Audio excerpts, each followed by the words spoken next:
মানে এরকম নয় আপনাদের সঙ্গে সম্পর্ক উঠে যাবে এমন নয়। হয়তো আমি এবার দেখেন মাদ্রাসায় আছি, তারপরে হয়তো পরবর্তীতে এবার কেউ যদি হয়তো ক্লাস টিভি দেখতে এবার ফাঁক টাইমে আপনাদেরকে ক্লাস করে দেয়। ১ মাস হলেও ২ মাস ছাড়া হলেও ইনশাআল্লাহ আপনাদেরকে কে কেমনভাবে কাজ করছে, ২ মাস ছাড়া হলে তো যারা এর আগের ব্যাচে যারা কাজ করেছে ইনশাআল্লাহ এর বকরা ঈদ বাদ ইনশাআল্লাহ আপনাদের আপনারাও থাকবেন, তারাও থাকবে। নিশ্চয়ই তো তাদের মুখে রেজাল্ট পাবেন কে কি পদ্ধতিতে কাজ করছে বা আপনাদের শুনে নিশ্চয়ই তো আপনাদের আর খুশি হবে। আ এই ভিত্তিতে আপনারা ইনশাআল্লাহ হবে। আর আমার তরফ থেকে ইনশাআল্লাহ আপনাদের ৪ জনকে সব আপনারা যা কিছু শেখানো হয়েছে শুধু এটার ভিত্তিতে নয়, যা কিছু শেখানো হয়েছে বা আরো আপনারা যে সমস্ত কেতাব দেখে যে সমস্ত কাজগুলো করবেন, আরো আপনাদের আউট নলেজ যতগুলো কাজ করবেন, শুধু কেতাবের মধ্যে যে এর যতগুলো শিখেছেন এর মধ্যে বা এর বাইরে যতগুলো কাজ করবেন, সমস্ত শরিয়াত মোতাবেক যে কোনো কাজগুলো আছে ওই সমস্ত কাজগুলোর জন্য আমার তরফ থেকে আপনাদের প্রত্যেককে দিল থেকে এজাজত দেওয়া থাকলো এবং আমার তরফ থেকে আপনাদের এজাজতও থাকলো এবং আমার সাপোর্টও ইনশাল্লাহ আজীবন যতদিন আমাকে আল্লাহ তালা হায়াতে বেঁচে রাখবে। যখনই ফোন করবেন ইনশাল্লাহ, হয়তো মানুষ দেখেন ব্যস্ত থাকতে পারে, হয়তো আপনি ফোন করলেন এমন একটা টাইম, আমি এমন একটা টাইমে আছি হয়তো ফোন রিসিভ করতে পারলাম না, কিন্তু পরবর্তীতে দেখবেন ওই নাম্বারে আপনার কাছে ঘুরিয়ে কল যাবে, হয়তো সেটা সময় পরবর্তীতে হোক বা যখন হোক ইনশাল্লাহ কল যাবে। এবার একটা মানুষ হয়তো আমি হয়তো ফোনটা রেখে হয়তো বাজারে গেছি, আপনি সেই মুহূর্তে আপনার একটা এমার্জেন্সি, এই মুহূর্তে হয়তো ফোন করেছেন, এই বল ভাই এখন ফোন করে যে একটা রুগীকে নিয়ে এখন মানে কাজ করছে, করতে করতে আপনার তো কাজটা আধুরা রয়ে গেছে, ফোন করছে আমাকে কিছু হেল্প নেওয়ার জন্য। এবার হয়তো এমন টাইমে আপনি ফোন করলেন, মানুষ তো এবার ফোন সবসময় কাছে থাকে না, হয়তো বাড়ির মধ্যে আছি বা কোনো জায়গায় ফোন দেখে আমি এক জায়গায় গিয়েছি, এই ভিত্তিতে হয়তো আপনার সঙ্গে হয়তো যোগাযোগ এতটুকু হয়তো নাও হতে পারে, বাদ বাকি পরবর্তী সময়ে এটা আপনাকে ইনশাল্লাহ আমার তরফ থেকে আপনাদের কাছে কল যাবে, বুঝতে পারছেন? ইনশাল্লাহ এটা আমার তরফ থেকে থাকবে। আর শুধু যা কিছু শিখেছি এটার মধ্যে না, যা যতটুকু এর বাইরে যতটুকু বা শরিয়ত মোতাবেক বা শরিয়তের ভিতরে যে সমস্ত কাজগুলো করবেন ইনশাল্লাহ আমার তরফ থেকে ইজাজত থাকলো। আর যে সমস্ত অবৈধ কাজ আছে, যতগুলো অবৈধ কাজ যেমন নাজায়েজ কাজ যতগুলো আছে সেগুলোর জন্য আমার তরফ থেকেও এজাজত নাই। এবারটা এরা যদি আপনারা এর মধ্যে যেটা করেন সেটা আপনারা আপনাদের দায় নিজের দিকে খেয়াল করে করবেন, সেটা তারপর আপনাদের আমলের মধ্যে যদি ঘাটতি এর জন্য আমি কোনো দায়ী না। আর এই ভিত্তিতে যদি আপনারা শরিয়ত বিরোধী যে কোনো কাজ করেন, কারোর প্রেম ভালোবাসা একটা ছেলে মেয়ের সঙ্গে জুড়ে দিচ্ছেন বা একটা তার কারোর স্বামী থাকা অবস্থায় অন্য একটা মেয়ে একটা স্ত্রী থাকা অবস্থায় একটা মেয়ের সঙ্গে আপনার কাছে এসে ২,০০০, ৫,০০০, ১০,০০০ টাকা দেবে বলে আপনি সেই টাকার লোভে পড়ে সেই কাজটাকে তার সঙ্গে বৈধ করে দিতে যাচ্ছেন, অবৈধ কাজকে বৈধ করে দিতে যাচ্ছেন। এর জন্য আমার তরফ থেকে তো ইজাজত নাই। এটা যদি আপনারা নিজে থেকে কেউ করেন সেটা আপনারা আপনাদের নিজের দায়ে করবেন। আর বাদবাকি যে সমস্ত জিনিসগুলো আপনাদেরকে আমার শেখানো হচ্ছে বা আমার বাইরে আরো আপনারা যত কিছু যা কিছু কেতাবের মধ্যে থেকে করবেন, যা কিছু করবেন সেগুলো আমার তরফ থেকে ইনশাআল্লাহ আপনাদের ইজাজত থাকলো। এবার আপনারা আমার সঙ্গে সবসময় আপনারা আমার ডাক ইনশাআল্লাহ আপনাদের ডাক ইনশাআল্লাহ আমাকে পাবেন সবসময়। আল্লাহ তাআলা যেন আপনাদের এই কাজকে যেন আশরাফুল মাখলুকাতের জন্য যেন যারা এই বিভিন্ন রোগে আক্রান্ত থাকে তাদের জন্য মানে শেফার জন্য আপনাদেরকে যেন সেই সমস্ত রোগীদের জন্য আপনাদের যেন কবুল করে, যারা আপনাদের মাধ্যমে সেই সমস্ত রোগীরা যারা মানে বহুদিন থেকে মানে এতাবাতায় ঘুরে বেড়াচ্ছি, বহু প্রতারণার জায়গায় ঘুরে বেড়াচ্ছি, কাজ সমাধান পাচ্ছি। ইনশাআল্লাহ আল্লাহ তাআলা আপনাদের এই পদ্ধতিতে কাজ হবে, ইনশাআল্লাহ কাজ সাকসেসফুল হয়ে যাবে। আল্লাহ তাআলা যেন আপনাদের এই কাজকে যেন ফুটিয়ে তোলে, আপনাদের মাধ্যমে যেন সমস্ত রোগী যেন যারা আসবে তাদেরকে যেন সুস্থতা লাভ করে সেরকম তৌফিক দান করেন আল্লাহ তাআলা।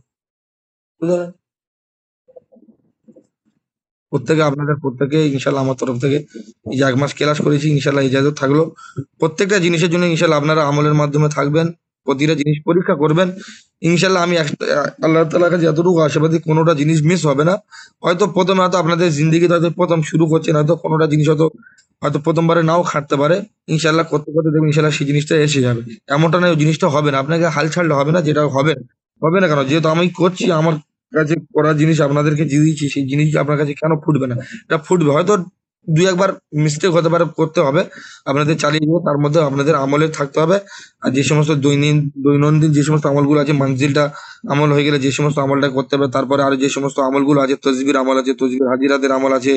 তারপরে ধরেন সূরা ফাতিহার যে ৫ টা সূরা ফাতিহা যে ৫ টা আরো ভিন্ন আমল আছে, ওটা যদি কারোর হয়ে থাকে সেই আমলগুলো পরবর্তীতে জুড়ে নেবেন। তারপরে আপনার চেহেল কাহাফের আমল আছে। আর আয়াতের কুতুব ওটা আমি পাঠাবো বলেছি, আজকের ইনশাআল্লাহ গ্রুপে দিয়ে দেবো। আয়াতের কুতুবটাও আপনার খুব কার্যকারী দুষ্টু জিন শয়তানের ক্ষেত্রে, জাদুর ক্ষেত্রেও আয়াতের কুতুবটা পরবর্তীতে মানে আপনারা যখন এই লাইনে কাজে লেগেছেন ইনশাআল্লাহ ১ বছর ২ বছর যতদিন আপনাদের ক্ষমতা থাকবে ততদিন এই লাইনে কাজ করবেন। আস্তে, আস্তে এইজন্য ১ বছর যাক ২ বছর যাক আপনারা ধাপে, ধাপে একটা আমল করে কাজ চলতে থাকবে। আপনার মনজিলের আমল হয়ে গেলে কাজ ফুল চালু করবেন ইনশাআল্লাহ। তার সাথে, সাথে আপনাদের ধাপে, ধাপে একটা আমল পরস্পর জুড়ে, জুড়ে যাবেন ইনশাআল্লাহ। এতে দেখবেন আপনারা বহু কার্যকর। চেল কাপ লেখানো হয়নি। চেল কাপটা ওটা পাওয়া যায়। ওটাও আপনি দুষ্টু জিন শয়তানকে যেমন পড়ে পাঠ করে শাস্তি দেওয়া যায়, যেই পদ্ধতিতে ওই সমস্ত পদ্ধতিতে শাস্তি দিতে পারবেন।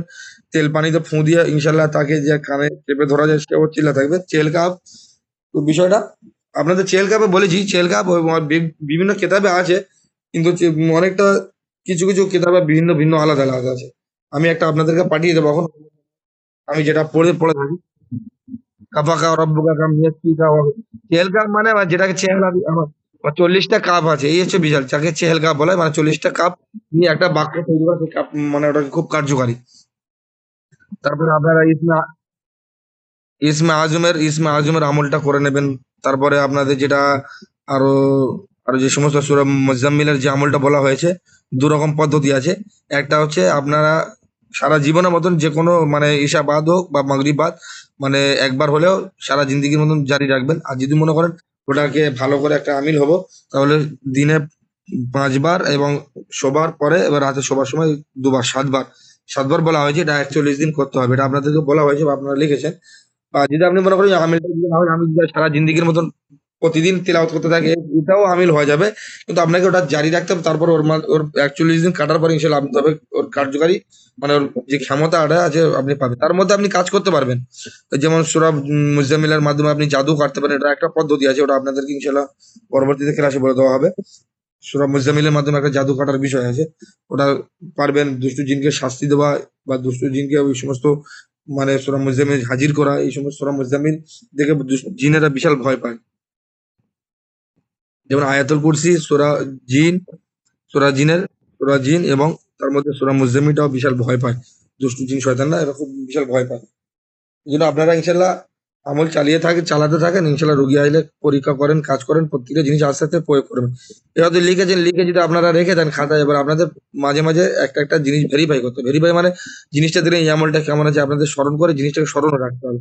এই আমলটা এই বিষয় আছে, এই রোগ পরীক্ষা করার জন্য আপনারা প্রথমে 2-3টে রোগ পরীক্ষা করে আপনারা নলেজে রাখবেন। হয়তো হঠাৎ করে এক জায়গায় রুগী এসে বা আপনি এক জায়গায় গিয়েছেন, খাতা নেই, সেখানে বসে আপনারা ওই রোগটা পরীক্ষা করে, যেমন স্কেলের মাধ্যমে, পানির মাধ্যমে, লবণের মাধ্যমে বা হাতের মাধ্যমে, যেটা হাত থেকে খুশবু বেরোবে বা দুর্গন্ধ বেরোবে।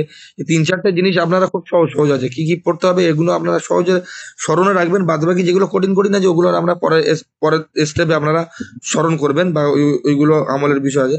যেগুলো সহজ যেগুলো আছে সেগুলো আপনারা সবসময় ওগুলো স্মরণে রাখবেন, মুখস্থর মধ্যে রেখে দেবেন, যাতে কোনো জায়গায় এমন একটা জায়গায় গিয়ে সেখানে একটা রোগীর সমস্যা আছে আপনাকে হয়তো বললো, সেই জায়গায় আপনি সঙ্গে সঙ্গে পরীক্ষা করে নিতে পারবেন।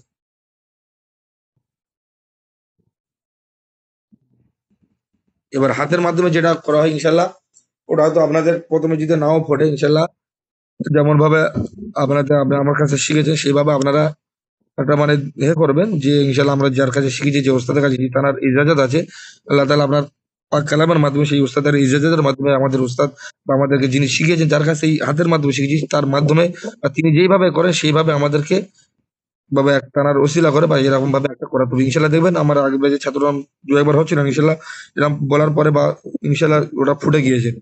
এই জন্য জিনিসটা আপনারা আপনাদের ওরাও এজাজত থাকলো হাতের মাধ্যমে, হয়তো প্রথম প্রথম হয়তো 2-1 বার নাও হতে পারে।